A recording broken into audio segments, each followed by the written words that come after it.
우리 조상의 족보를 보니까 우리 할아버지 때 아들을 4명을 낳았어요. 그러니까 이제 너무 감사해가지고 그때 불교가 전체에 있던 고려시대 일입니다.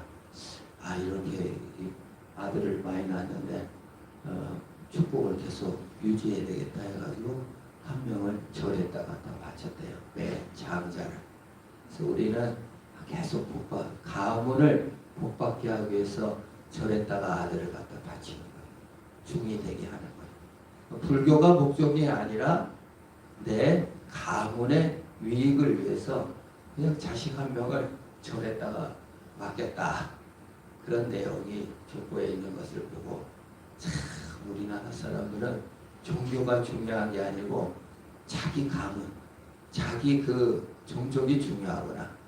불교가 돌아도 유교가 돌아도 기독교가 돌아도 자기 가문을 살리기 위해서 자기의 유익을 위해서 뭔가를 드리는 것이지 그것이 신의 것이라고 생각하기는 쉽지 않구나 하는 생각을 합니다. 오늘 출애굽기 내용이 무엇입니까? 하나님께서 이스라엘 백성들을 애굽에 종살이했던 노예에서 건져내 이집트에서 해방시켜서 가나안 땅으로 인도하는데 오늘 13절에 하나님께서 뭐라고 말해요? 첫 아들은 내 것이다 라고 말을 하는 거예요. 그래서 이스라엘 백성들이 하나님께 첫 아들을 다 드려야 되는 거예요. 그렇다고 해서 절에 들어간다든지 그렇다고 해서 다른 행동을 하는 게 아니라 상징적으로 첫 아들은 하나님의 것이다. 이 말은 뭐예요? 모든 이스라엘 백성들이 내 것이다. 하나님께서 선언하는 거예요. 하나님이 내 것이 아니라 하나님이 우리에 대해서 너는 내 것이다 라고 선언하는 거예요. 이 개념이 틀리죠. 내가 하나님을 믿어줘서 하나님을 소유하고 내가 일을 해서 돈을 소유하고 내가 클릭해서 인터넷에서 상품을 구매해서 내 것으로 삼아 내 핸드폰, 내 먹을 것, 내 가방, 내 집이 되는 것이 인간의 내용인데 하나님은 거꾸로 너는 내 것이다. 우리는 하나님을 선택하고 하나님을 믿어준 걸로 생각하는데 하나님께서는 아니야. 내가 해방시켰고 내가 구원했고 내 힘으로 너를 인도했어. 그러므로 너는 내 것이야 라고 선언하는 것이야. 이게 자유라는 거예요. 우리는 인간의 욕심과 인간의 소유욕과 인간의 그 욕심으로 그 소유에 매이게 되고 그 행위에 매이게 되기 때문에 하나님께서 그 욕심을 잡아먹으셔서 야, 너 네 거 없어. 전부 다 내 거야. 하나님 안에서 자유를 주는 것입니다. 그래서 욕심에서 소유에서 행위에서 자유를 주시고 다 내 것이라는 거예요. 네가 약했거나 네가 노예였거나 네가 죄인이었거나 그 상관없어. 그냥 내 것이야. 이게 하나님의 선언이에요. 너는 내 것이다. 이게 성경 전체의 주제이기도 합니다. 성경에 종종 너는 내 것이다. 너는 내 것이다 라고 선언하는 것은 무엇입니까? 네 소유로, 네 실력으로, 네 행위로, 네 죄악으로, 네 연약함으로 너를 증명하지 말고 하나님의 사랑의 능력 안에 들어라고 하는 거예요. 그래서 이런 찬양이 있습니다. 나의 안에 거하라. 나는 내 하나님이니 모든 환난 가운데 너를 지키는 자라. 두려워하지 말라. 내가 널 도와주리니 놀라지 말라. 내 손 잡아주리라. 내가 너를 지명하여 불렀나니 너는 내 것이라. 내 것이라. 너의 하나님이라. 내가 너를 보배롭고 존귀하게 여기노라. 너를 사랑하는 내 여호와라. 핵심이 뭐예요? 너를 지명하여 불렀나니 너는 내 것이다. 성경 전체의 주제가 너 네 소유로, 네 초라함으로, 네 실력으로 너를 입증하지 마. 너는 내 것이야. 값으로 산 존재가 되었다고 얘기하는 거예요. 이사야 43장 1절에 야곱아 너를 창조하신 여호와께서 지금 말씀하시느니라. 이스라엘아 너를 지으신 이가 말씀하시느니라. 너는 두려워하지 말라. 내가 너를 구속하였고 너를 지명하여 불렀나니 너는 내 것이야. 어디 구약성경만 그렇습니까? 베드로서 전서 2장 9절에 너는 택하신 족속이요 왕같은 제사장이요 거룩한 나라요 그의 소유된 백성이니. 하나님의 소유라는 거예요. 우리는 우리의 소유로 나를 증명하고 우리의 소비로 나를 증명하고 우리의 행위로 나를 증명하기가 쉬워요. 그래서 뭐 명품 가방이라도 하나 들어야 되고 옷이라도 좀 이쁘게 입고 화장이라도 좀 멋지게 해야 내가 증명된다고 생각하는데 거기서 자유하라는 거예요. 야, 너 그것이 너를 증명하지 않아. 하나님의 소유, 하나님의 사랑. 하나님의 소유가 무엇입니까? 하나님의 사랑이다 그 말이에요. 그래서 우리가 하나님 것임을 알라고 하는 거예요. 고린도전서 6장 19절에서 20절에도 말합니다. 너희는 너희 자신의 것이 아니라 값으로 산 것이다. 내 것이 내 것이 아니라 하나님 것인 줄 알 때 행복해지고 자유할 줄 믿습니다. 성경은 그걸 가르쳐요.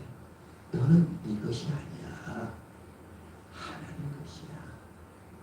이거를 출애굽하면서 이스라엘 백성들에게 말합니다. 너희는 내 것이다. 나 같은 것이 어떻게 하나님 믿겠어요? 나 같은 것도 구원하십니까? 그래, 괜찮아. 너는 내 것이야. 라고 말씀해 주시는 거예요. 이걸 은혜로 구원을 받았다고 합니다.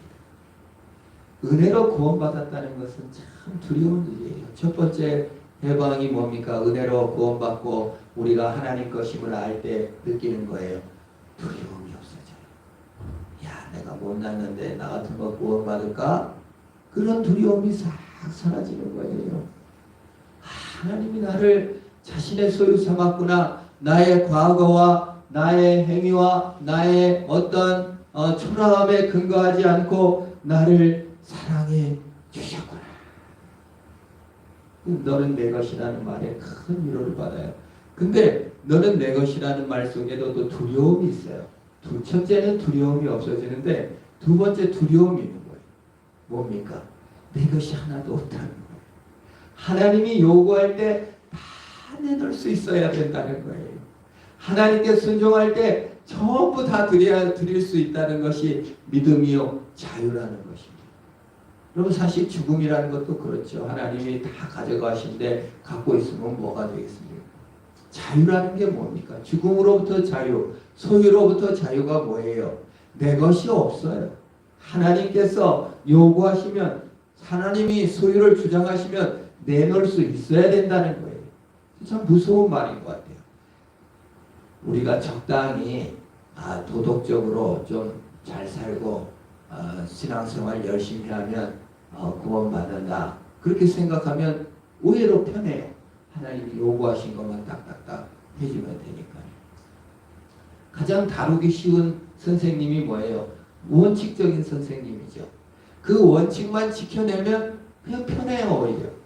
감정적이고 어떻게 해야 될지 모르는 사람이 제일 어려워요. 부부 생활할 때도 원칙이 있는 사람하고 사는 게 편해요. 막 왜 화내는지를 모르는 사람하고는 상대가 안 되잖아요. 만일 우리가 원칙적으로 도덕적으로 이렇게 하고 신앙생활 조금 적당히 해주면 하나님이 잘 나를 인도해 주겠지. 그건 편하죠. 적당히 또는 원칙만 규칙 몇 개 지키면 되는데 하나님이 은혜로 구원을 하셨다고 하니 전부 다 하나님의 소유라 하니 그거 참 곤란한 문제죠. 두려운 마음이 듭니다.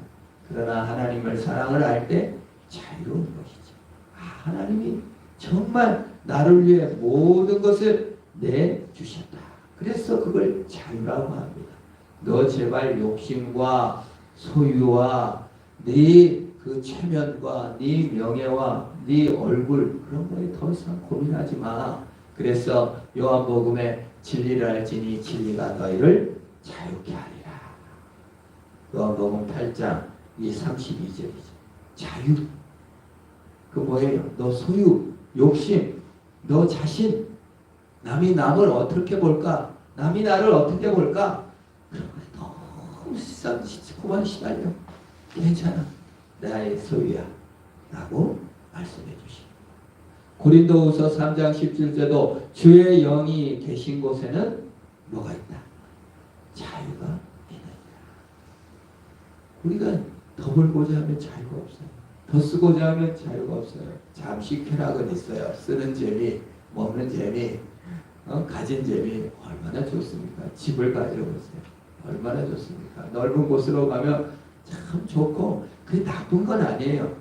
우리가 신혼초에 반지하에서 살았는데 불을 켜야 아침이 오는데 어쩌다가 이렇게 좀 3층으로 이사를 갔는데 와 불을 안 켜도 햇빛이 들어오는데 너무 좋더라고요. 소유가 나쁘다는 게 아니에요. 넓은 집, 햇빛 드는 집 다 좋아요.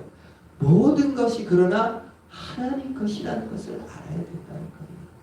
반지하에서도 하나님이 주신 것이요. 올라왔어도 하나님이 주신 것이요. 남이 반지에 산다고 뭐라고 한들 무슨 상관이 있으며 넓은 집에 산다고 말한들 무슨 상관이 있습니까? 하나님이 다 하나님의 것이요. 하나님이 주신 것을 누린다는 거예요.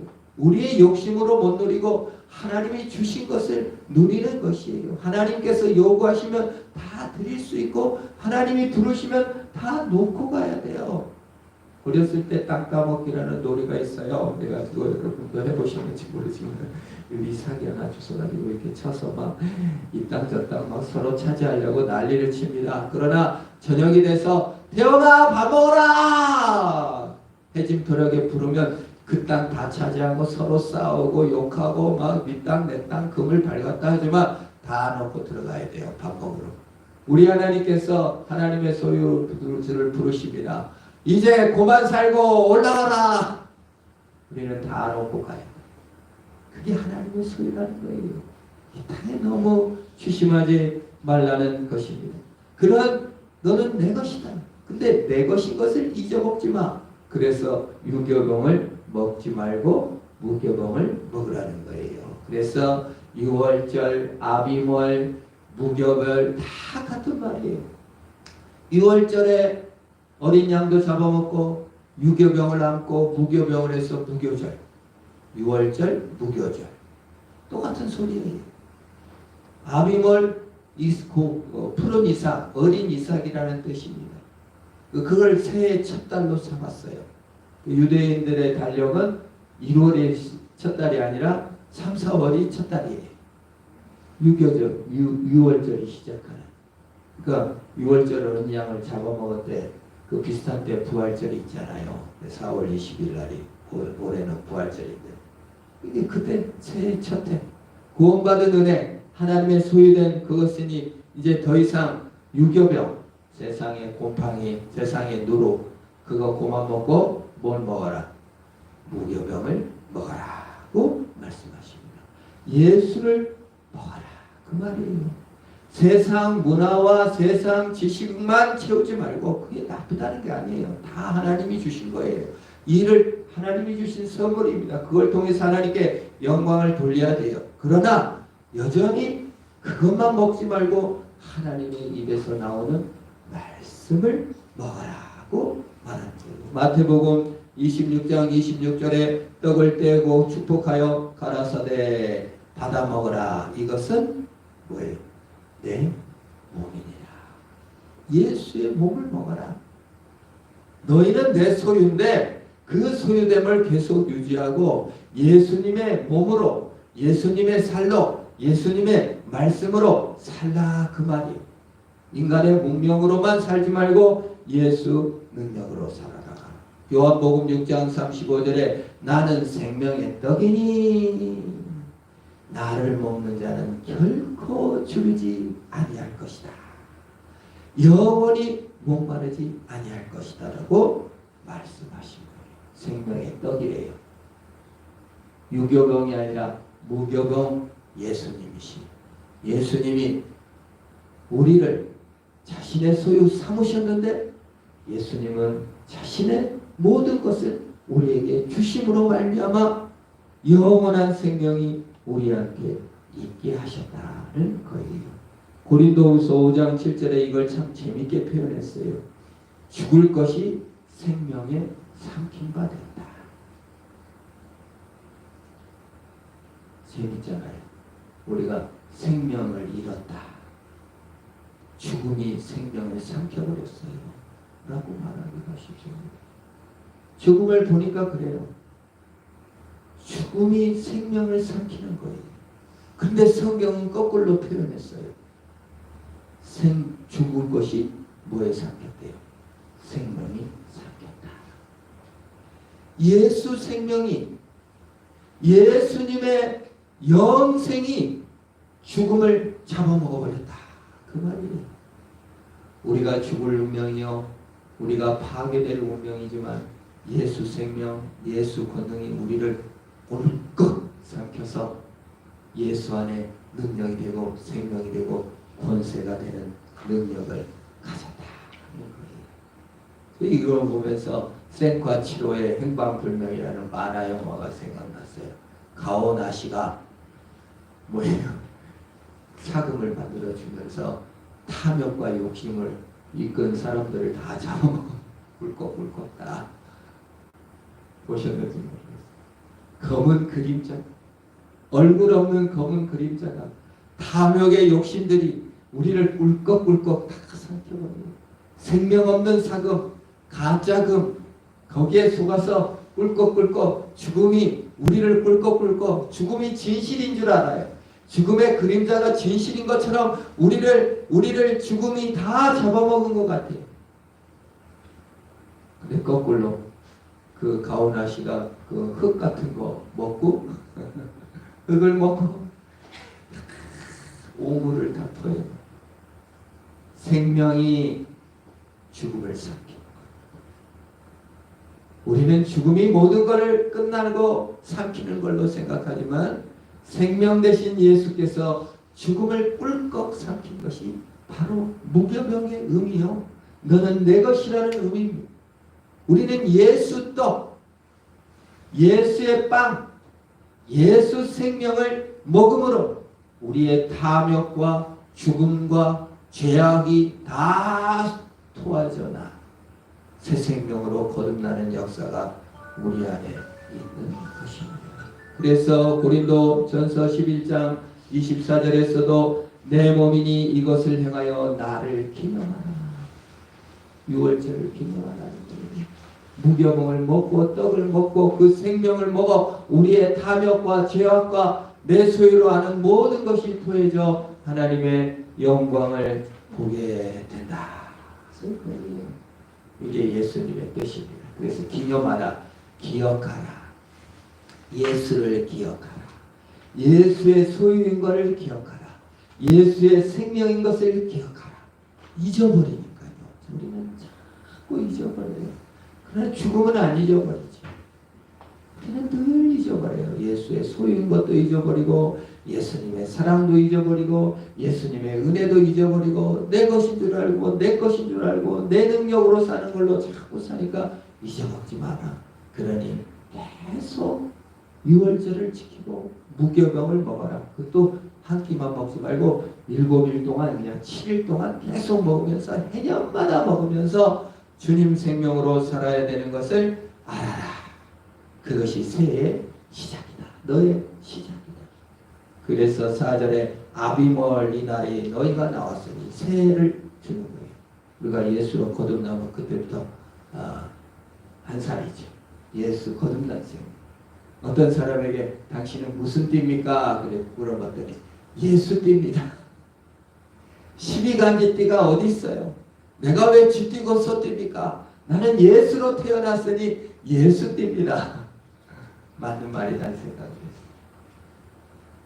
예수로 태어나서 예수로 살고 예수 소유된 그때부터가 아비멀 시작, 첫탈, 첫해, 곡식이 익어져 열매 맺는 추수의 때.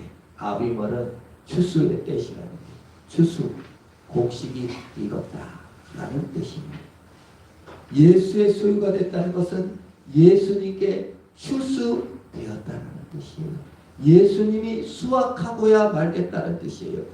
나는 알파와 오메가다. 그 뭐예요? 추수를 시작했다는 거 뭐예요? 새해가 시작됐다는 것은 끝이 난다는 뜻입니다. 시작하셨다는 것은 끝났다는 겁니다. 예수의 소유가 됐다는 건 뭐예요? 예수님께서 수확하셨다는 뜻이에요. 성경에 추수 얘기가 많아요. 잃어버린 양을 찾고 또 씨 뿌리는 것을 거둬들이는 것입니다. 요한복음 4장 35절에 너희는 넉 달이 지나야 추수할 때가 이르겠다 하지 아니하겠느냐. 그러나 나는 너희에게 이르노니 너희 눈을 들어 밭을 보라. 희어져 추수하게 되었도다.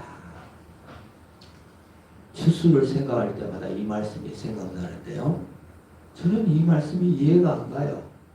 여러분, 보리밭을 보든 밀밭을 보든 쌀밭을 보든 추수 때에 희어진 밭은 한 번도 본 적이 없어요.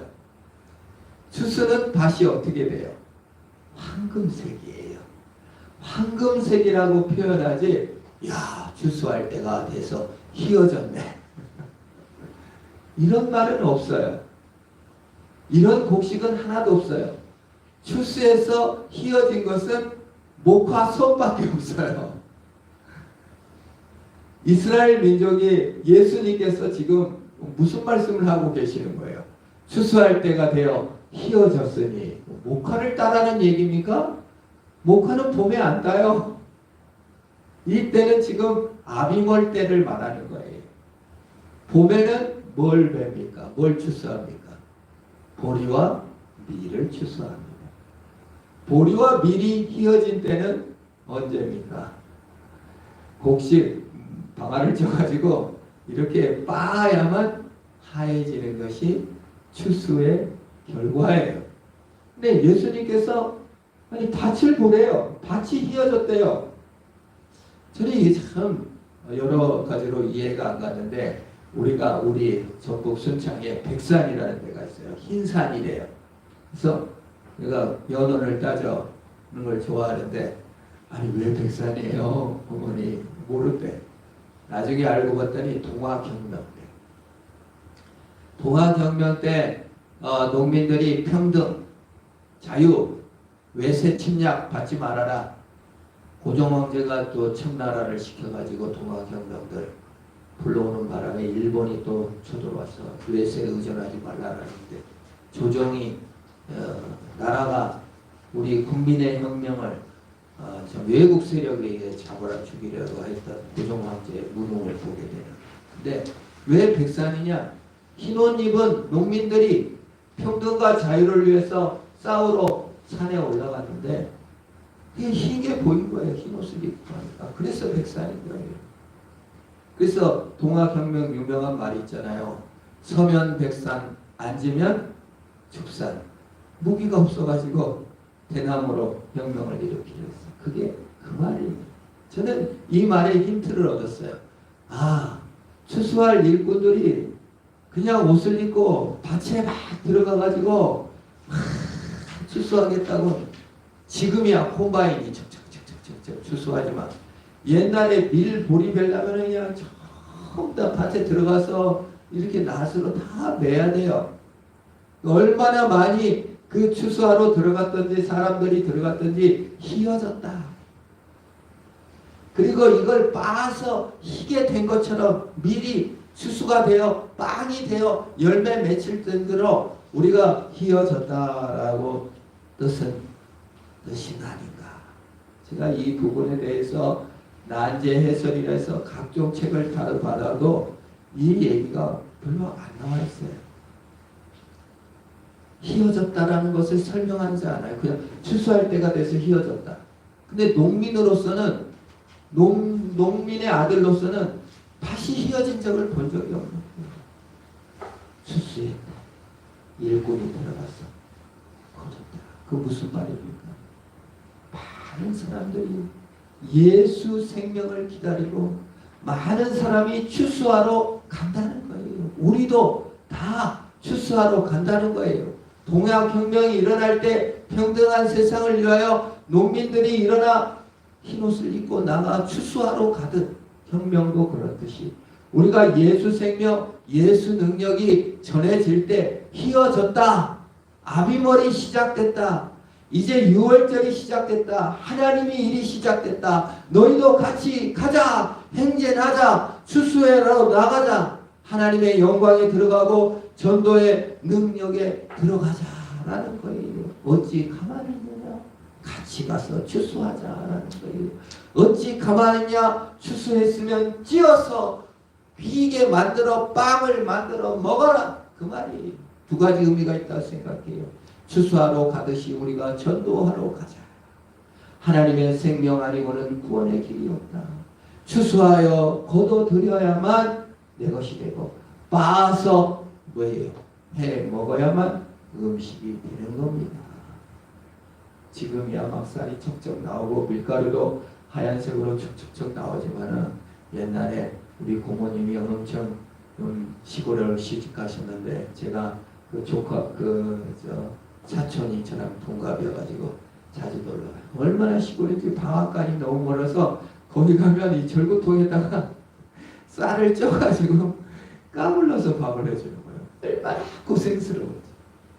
제가 그때 봤어요. 휘어지는 거. 누런 쌀을 넣어서 절구로 막 찌니까 휘어지더라. 하나님 해먹어. 네가 예수 생명을 해먹어라. 네가 예수 생명을 전하여 밭에 좀 들어가 봐라. 우리 다 밭입니다, 여러분. 우리가 직장으로 파송된 밭이에요. 우리 학교 밭입니다. 학생 그 학교 밭이에요. 거기 한 명 하얀색이 있는 거예요. 추수하고 있는 거예요, 사실.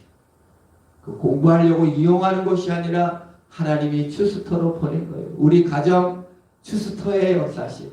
옆에 휘어진 걸 보시기를 바랍니다. 아이고, 저 검은 깐부기 아닌가? 저거 열매거리가 되지 않을 거 아닌가? 실망하지 마세요. 여러분, 뭐예요? 너는 내 것이라는 건 뭐예요? 나 같은 죄인, 나 같은 모순자, 나 같은 의심 있는 자도 예수의 사랑으로 예수의 능력으로 나를 불러주시고 추수하셨는데 저 검은 것도 하나님께서 하얗게 만들어 추수하실 것이다.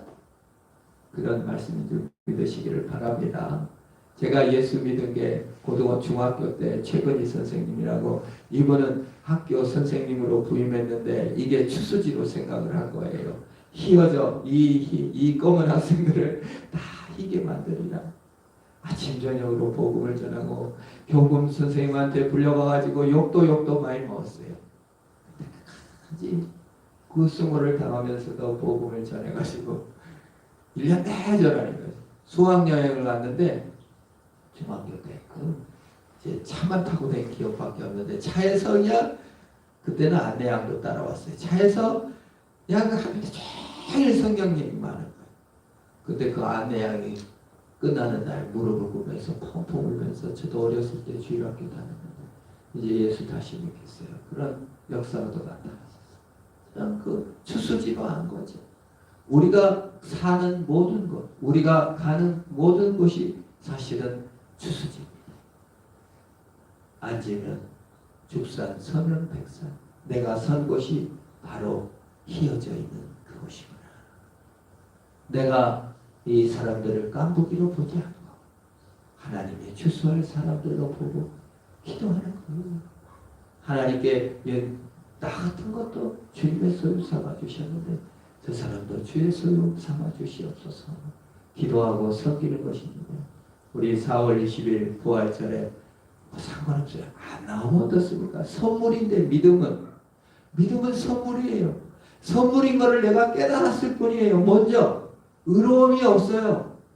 의로움은 우월식을 주고요. 공로 행위 그것을 보면은 벌써 남을 배타하게 되는 그런 거 보지 마시고, 이번에 부활의 생명잔치 함께 하십시다.